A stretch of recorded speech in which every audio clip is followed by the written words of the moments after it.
I don't know about you guys, but I've been freezing lately. It has been so cold outside, and the only thing I'm craving is something nice and hot. So I have a recipe courtesy of Plate Joy, and it is a cauliflower chowder. I mean, you had me at cauliflower. It's my favorite vegetable ever.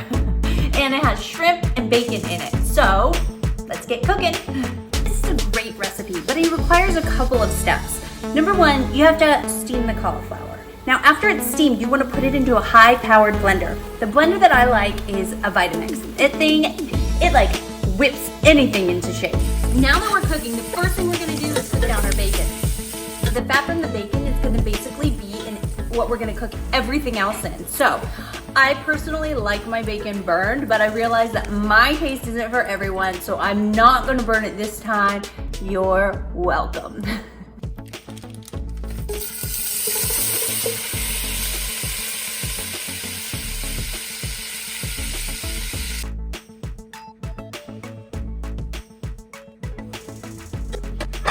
So the next thing that we're gonna do is we're gonna add our veggies to the same pot that we've been cooking in this entire time. So all of this is gonna go in here and we're gonna cook it for about 5 minutes just to soften it. And then once we do that, we're gonna actually mix it with our already blended cauliflower and then add some vegetable broth.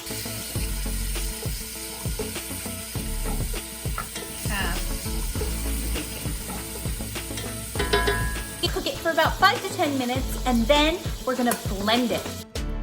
Okay, so now I put all of my soup into this blender, and I didn't show it to you because it really wasn't pretty, but now I'm gonna blend it on up. And then after I blend it, I can top it with my shrimp and the rest of my bacon, and voila, you have a cauliflower chowder to die for. I'm gonna give it a try.